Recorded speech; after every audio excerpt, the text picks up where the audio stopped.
هذا النكر المسمى البحبحاني لا تسمعوا له ولا تدخلوا على صفحته المدعومه من الغرب. مش انا مدعوم؟ تعال. شايف الغرفه اللي انا فيها دي ما فيهاش شباك، اقسم بالله ما فيهاش شباك.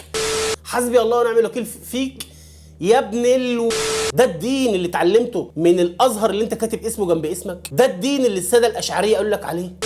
من هنا لهنا اقسم برب العزه. مش انا مدعوم؟ تعال. السلام عليكم.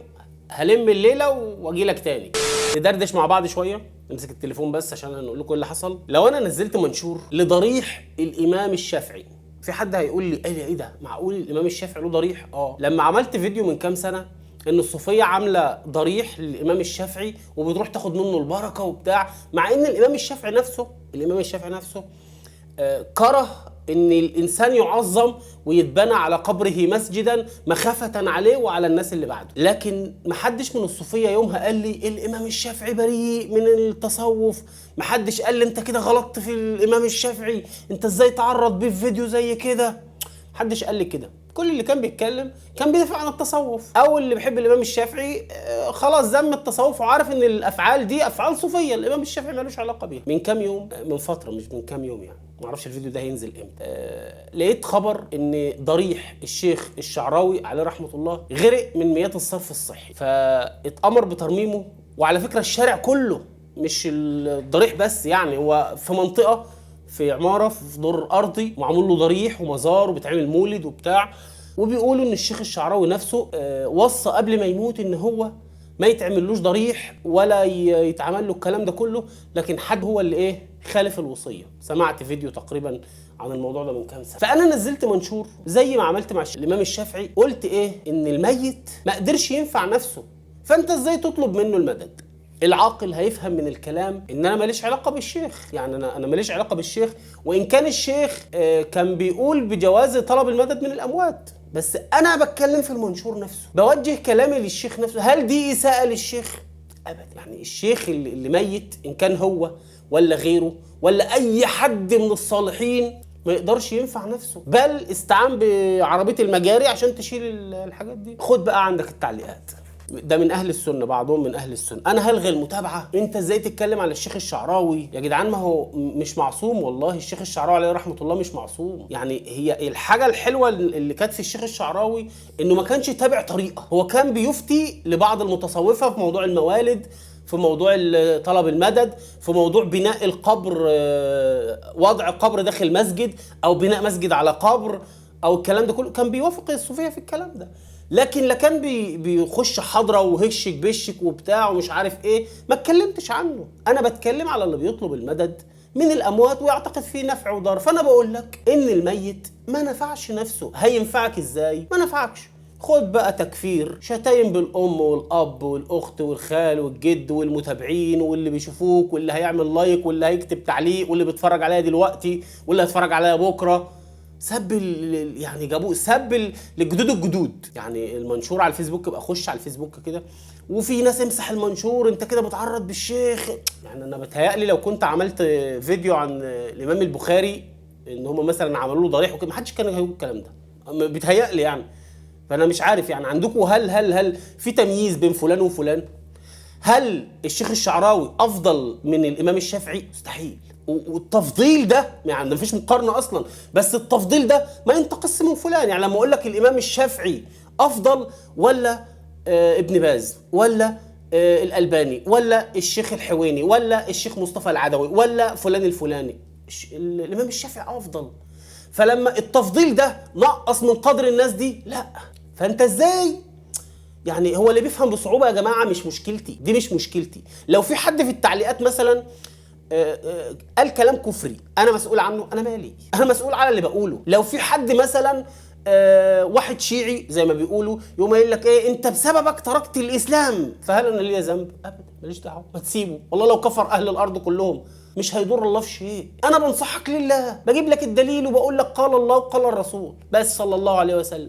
دي اول مساله. تاني بقى مش الفيديو التاني، المنشور التاني. نجيب لك الصوره. خدوا بقى المنشور بتاعي ان انا اتكلمت على الشيخ الشعراوي، ونزل حد اسمه حاجه الازهري. هحط لك الصوره جنبي هنا كده، استنى يمكن تظهر كده وما نعملش مونتاج وتوفر علينا الليله كلها. طبعا هنفتح الصوره كده كامله، في كلمه تحت اهيت، كلمه عيبه يعني. وشوف بقى هو اسمه حاجه الازهري وحاطط صوره بعمه وبتاع. طبعا ده لا يمثل الازهر، حلو. فكاتب على الصوره ايه بقى؟ منشور، وعلى فكره مشهور، شخص معروف وله متابعين. كاتب هذا النكر، بس مش مشهور اللي هو شيخ يعني، لا هو شخص بينتقد السلفيه وينتقد الوهابيه وينتقد مش عارف ايه، على ايه؟ على حب آل البيت وحب الساده الصوفيه وحب الساده الاشعريه ومش عارف ايه، وعنده كره زي ما تقول قول، يعني يقول لك انت ما تصنفش، ان انت مين عشان تصنف الناس، لكن هو يصنفك انت عادي. دع الخلق للخالق وما يدعكش انت للخالق ابدا، يعني هو عايزك انت تدع الخلق للخالق بس انت هو ما يدعكش للخالق، لا. فبنزل منشور وحد بعت لي الصوره. هذا النكر المسمى البحبحاني لا تسمعوا له ولا تدخلوا على صفحته المدعومه من الغرب. شكرا على الدعايه، طبعا عمل لي دعايه جامده جامده جامده يعني. في الفيديو اللي نزل بتاع الكركريه عملوا لي شغل جامد. ما طبعا اول ما بينزل منشور زي كده في ناس كتير من عنده ما تعرفنيش، ايه ده مين البحبحاني ده، اخش اشوف مين المدعوم من الغرب ده، فيبحث يجي له الصفحه بتاعتي بيخش يشوف اول فيديو، فطبعا ينزل يشتمني على ليه؟ الازهري قال له كده، الشيخ فلان الازهري قال له كده، قال له ده مدعوم من الغرب وبيكره الناس في الاسلام، خش اشتم على طول.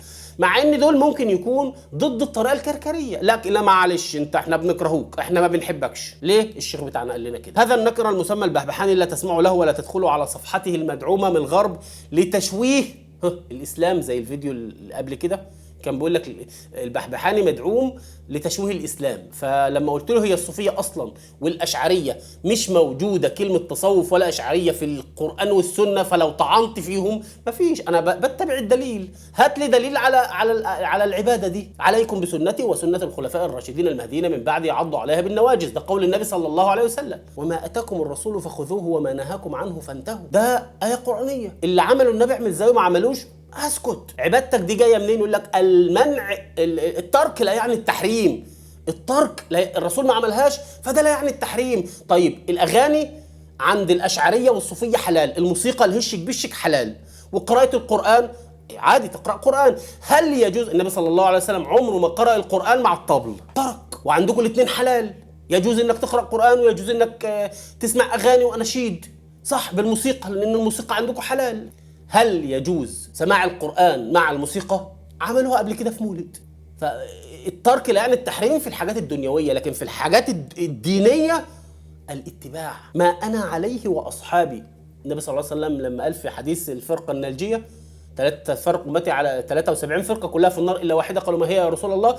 قال ما أنا عليه وأصحابي. الرسول ما عملش كده. دليل التنطيط والرقص اللي بيقول لك جعفر ابن أبي طالب سيدنا النبي صلى الله عليه وسلم قال له أشبهت خلقي وخلقي فحجل، لا كان بيتعبد ولا الرسول أقر إن دي عبادة. أنا لما أقول لك أمك اتجوزت، اتنطط براحتك يا سيدي، اتنطط.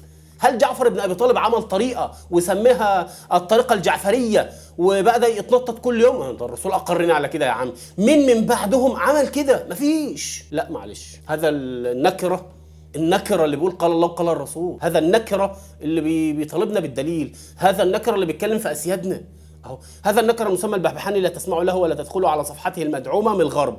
مدعومه من الغرب؟ ده انا المايك بتاعي بايظ، المايك انا مدعوم بقى اهو، مايك ملحمه، جبت الكاميرا بالعافيه، الجزء الثاني بتاع الكاميرا اهو مش لاقي له حامل. لو قلت لك يعني انا مش مدعوم تعالى، شايف الغرفه اللي انا فيها دي ما فيهاش شباك، اقسم بالله ما فيهاش شباك. هنا كده ده جدار واحد اهو، وده اللي ورايا وده اللي يمين، وعايز اجيب لك بقى الباب اهو ده الباب. انا مدعوم اجيب بيت. طب اقول لك حاجه، اقسم برب السماء، اقسم برب العزه، حدود بيتي انا من هنا لهنا، اقسم برب العزه حدود بيتي من هنا لهنا، اقسم بالله دي حدود بيتي. هنا جاري، بعد الجدار ده في جار، وبعد الجدار ده في جار، انت متخيل؟ وورايا هنا في جار 4 متر في 7 أو 8 تقريبا. دي حدود بيتي، غرفه وصاله وحمام وغرفه على الشارع وسلم، بس ما عنديش شبابيك في بيتي غير على الشارع. مدعوم يا فلوس يا عم. هذا النكر المسمى البحبحاني لا تسمعوا له ولا تدخلوا على صفحته المدعومه من الغرب لتشويه اولياء الله اللي ربنا قال عليهم لا خوف عليهم ولا هم يحزنون الذين امنوا وكانوا يتقون. اللي كانوا امنوا دول امنوا بالرأس، كانوا بيتقوا الله بالرأس، هات لي ولي من اولياء الله اجاز عمل الموالد. واذا كان الايمان، ما هو امنوا وكانوا يتقون، هل الايمان شيء قلبي ولا لا؟ ما وقر في القلب وصدقه العمل. المدعوم من الغرب لتشويه اولياء الله والساده الصوفيه والساده الاشعريه. انت متخيل؟ حسبي الله ونعم الوكيل فيك. لحد هنا حلو. حسبي الله ونعم الوكيل في كل ظالم. اللي بعدها بقى حسبي الله ونعم الوكيل فيك يا ابن كمل انت بقى يا كذا. لازمتها ايه حسبي الله ونعم الوكيل؟ لازمتها ايه؟ عايز اعرف انا دي لازمتها ايه؟ ده الدين اللي الساده الصوفيه علمهولك؟ ده الدين اللي اتعلمته من الازهر اللي انت كاتب اسمه جنب اسمك؟ ده الدين اللي الساده الاشعريه قالوا لك عليه؟ انا عارف ان في صوفيه كتير وده اشعريه كتير هتنكر عليه الالفاظ البذيئه دي، لكن هل ده مش اول واحد. اللي عمل عني الفيديو اللي فات، اللي كان منزل منشور التاني اللي كان اسمه مش عارف تامر حاجه كده، برضو كان واحد كلمه على الخاص وبعت لي سكرينه الفاظ تقسم بالله يقول لك لا انا مش صوفي. عند الحاجات دي خلاص تبرأ من التصوف. ليه؟ لا اصل انا بقول قله ادب الناس دي، احنا بندعي لربنا. انت متخيل العقول؟ هي دي الناس، هي دي العقول اللي احنا بننزل فيديوهات عنها عشان اقول لك قال الله وقال الرسول، عشان اقول لك تعبد الى الله كما هو يشاء، تعبد الى الله كما امرك النبي صلى الله عليه وسلم.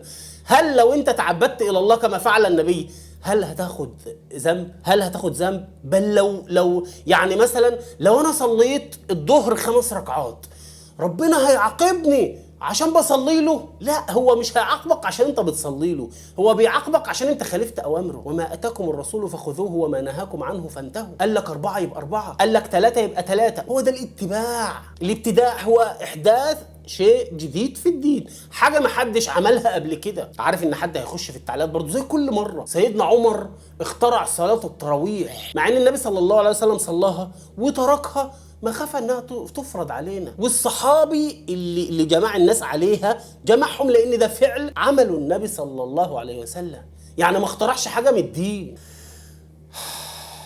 اعزائي المشاهدين انا مش عايز اطول عليكم، يعني في فيديوهات ما فيهاش كلام مفيد، فانا بحبكم في الله وعند الله تجتمع الخصوم. السلام عليكم. سأقطع كل من عادى رسولي وأبتر كل حبل للوصال وأقليه وأبغضه جهارا رجاء للمثوبة في مآل.